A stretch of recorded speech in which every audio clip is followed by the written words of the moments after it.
You have been speaking carelessly to the most obedient servant you will ever know, your subconscious mind, and it has been faithfully carrying out every instruction you've given it. The trouble is not that it refuses to listen. The trouble is that it listens too well. When you say, "I always forget names," your subconscious does not laugh. It does not understand irony. It does not know you are being casual or self-deprecating. It simply accepts your words as a command and begins to arrange your memory accordingly. When you declare, "I'm so bad with money," or "I never get what I want," or "nothing ever works out for," you believe you are merely describing your circumstances. But your subconscious hears something entirely different. It hears a directive. It hears an order. And because it cannot reason, because it cannot judge, because it accepts what you impress upon it, it goes to work making your words come true. This is the hidden law you have been living under without realizing it. Your words are not neutral. They are commands. And your subconscious mind cannot take a joke.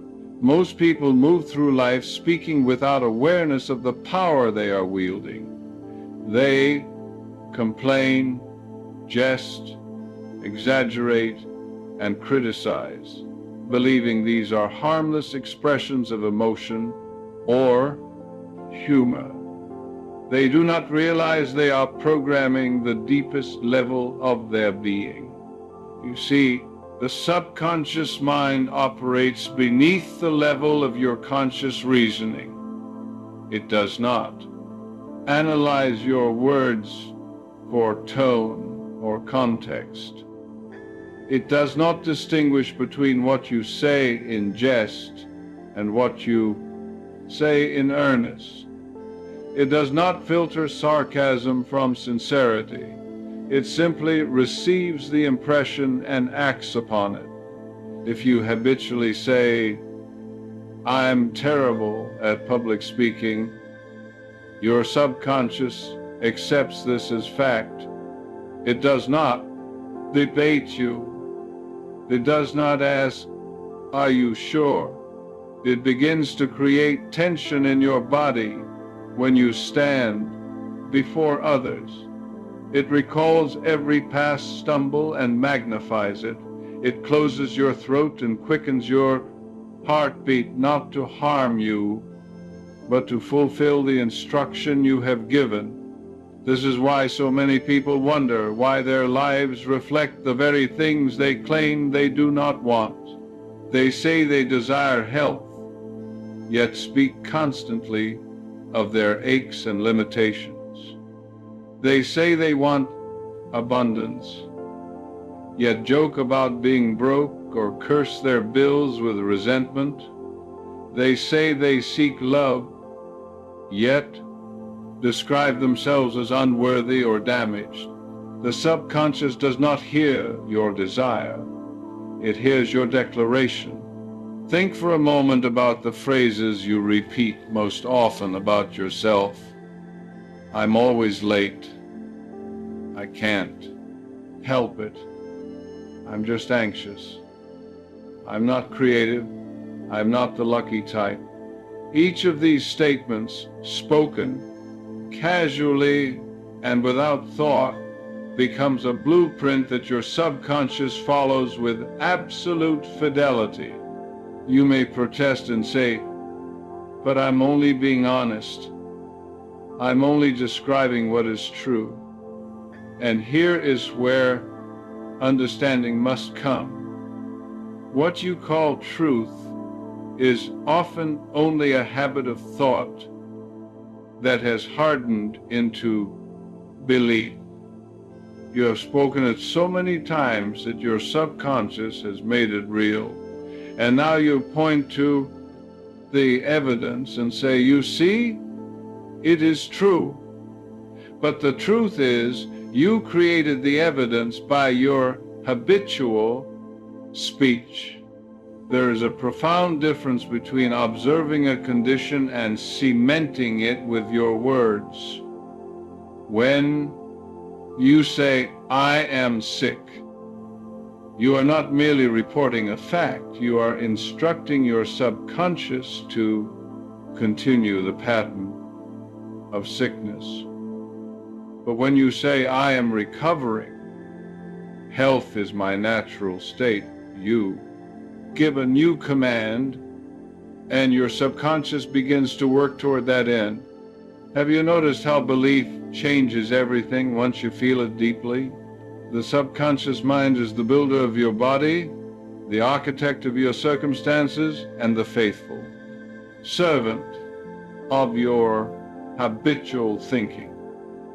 It does not argue, it does not resist, it simply says yes to whatever. You impress upon it with feeling and repetition. This is both the danger and the opportunity. If you speak carelessly, you will create carelessly. But if you speak with intention and faith, you will create deliberately. Now, you may wonder, but what if I've already spoken wrongly for years? What if I've already programmed my subconscious with limitation and fear? The answer is simple and filled with hope. You can begin again, right now. The subconscious does not hold grudges. It does not remember your past, commands with bitterness. It simply waits for your next instruction. And the moment you give it a new command with conviction, it begins to build a new reality. Your words are not idle.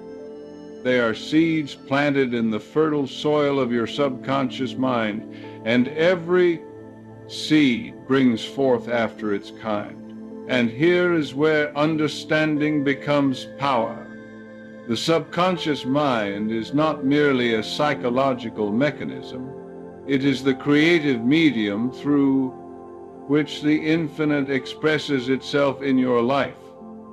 It is the bridge between your conscious intention and the invisible law that governs all manifestation. When you speak, you are not simply talking to yourself. You are speaking to the very substance of creation. This is why the ancient scriptures tell us life and death are in the power of the tongue. This is why the wise have always taught that we are surrounded by a creative intelligence that responds to our word. Your subconscious is the personal aspect of this universal mind, and it accepts your word as law. When you grasp this truth, everything changes. You stop speaking carelessly. You stop joking about your limitations. You stop declaring what you do not want. Instead, you become the conscious director of your inner kingdom, speaking only those words that reflect the life you wish to experience. The subconscious cannot take a joke because it is too literal, too obedient, too creative.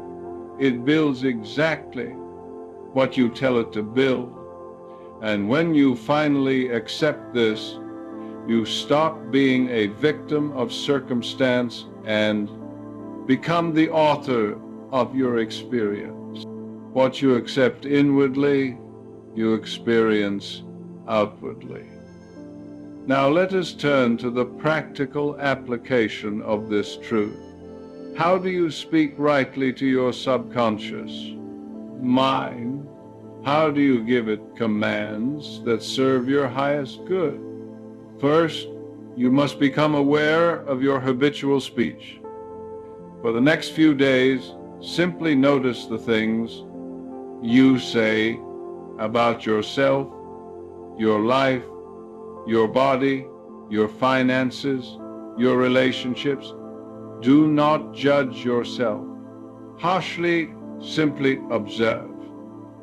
You will be surprised at how often you speak against your own desires without realizing it.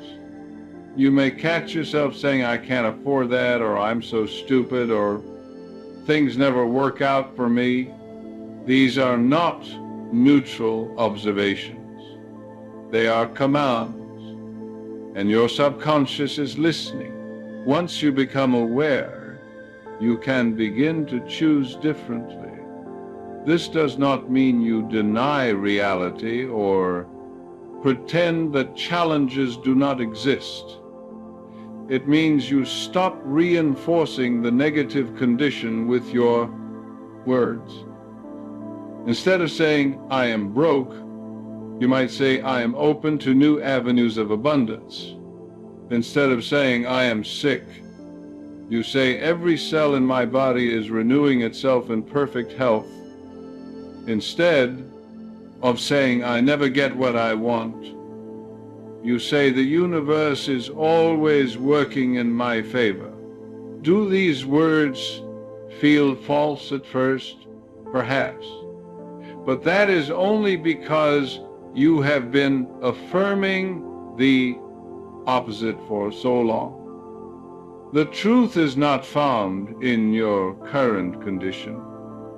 The truth is found in the spiritual law that governs all creation. And that law says that your subconscious will accept and act upon whatever you impress upon it with feeling and conviction. Can you sense that quiet certainty within you even now? The second principle is this: speak in the present tense as though the thing you desire is already accomplished. The subconscious does not work with future promises. It works with present acceptance. When you say, I will be successful, you are instructing your subconscious to keep success always in the future, always just out of reach. But when you say, I am successful, I am guided by infinite intelligence, you claim it now, and your subconscious begins to align your thoughts, actions, and circumstances with that reality. This is not denial. This is not wishful thinking. This is the recognition that the creative power within you responds to your present conviction, not your future hope. You must feel the truth of your words as you speak them. You must speak with the quiet authority of one who knows that the law is faithful. I have seen this principle transform countless lives. A woman came to me once, weary and defeated, saying, I am always anxious. I can't help it. I asked her to stop speaking those words and instead to affirm each morning and evening, I am calm. I am centered. Peace is my natural state. She resisted at peace, first saying it felt untrue. But I urged her to persist, to speak the words with feeling, to imagine what it would be like to move through her day in perfect peace. Within weeks, she noticed a shift. The anxious thoughts still arose, but they no longer controlled her. She had given her subconscious a new command, and it was faithfully carrying it out. The old pattern was dissolving because she had withdrawn her power from it. She had stopped joking about her anxiety, stopped complaining about it, stopped defining herself by it. And in the absence of that constant reinforcement, a new pattern emerged. This is the way of all transformation. You do not fight the old. You simply impress the new upon your subconscious with such clarity and conviction that the old has no choice but to fade away. Think of a time when you prayed and quietly felt peace. The third principle is to guard your speech as you would guard a treasure. Do not let casual conversation undo the good you are building in your consciousness. When others complain, do not join them. When others speak of lack, do not agree. When others mock or jest about failure and limitation, simply remain silent or change the subject. You are not being aloof. You are protecting the garden of your mind from poisonous seeds. Remember, your subconscious is always listening. It is listening when you speak to others. It is listening when you speak to yourself in the quiet of your own mind. Every word, every thought charged with feeling is a seed planted, and the harvest is certain. This does not mean you must speak perfectly at all times. You are human, and you will forget. You will slip into old patterns of speech. But when you catch yourself, simply stop, take a breath, and restate your words in alignment with your true desire. Your subconscious does not punish you for mistakes. It simply waits for your next instruction. You are beginning to see how this law never fails. The power is always available. The created medium is always responsive. The only question is, what are you impressing upon it? Are you speaking words of faith or words of fear? Are you declaring your good or rehearsing your limitations? Are you commanding health, abundance, and peace, or are you unknowingly commanding their opposites through careless jest and habitual complaint? The choice is yours. And the moment you choose rightly, the law begins to work for you with the same faithfulness it has always worked, only now it is working toward your liberation rather than your bondage. And so you see, the subconscious cannot take a joke because it is too devoted to your word, too obedient to your instruction, too creative in its response. It is the most faithful friend you will ever know. And like any faithful friend, it trusts what you tell it. From this moment forward, speak to it with reverence and care. Speak to it with faith. Speak to it with the knowledge that every word you utter is heard, accepted, and acted upon. Do not mock yourself. Do not diminish yourself with jest. Do not carelessly declare limitation when you could declare freedom. You are not a victim of your words. You are their master. And when you master your speech, you master your life. There is no need for strain or struggle in this. Simply become aware. Simply choose differently. Simply speak as though the infinite intelligence within you is listening, because it is. Let your words be blessings. Let them be commands of good. Let them reflect the truth of your divine nature rather than the illusion of your temporary condition. The law is with you always. The creative power is within you always. And your subconscious mind stand ready, even now, to build the life you truly desire. If only you will speak the word with faith and let it be. So, go in peace, go in power. And remember, your words are not idle. They are commands. Use them wisely. The subconscious is the servant of your belief.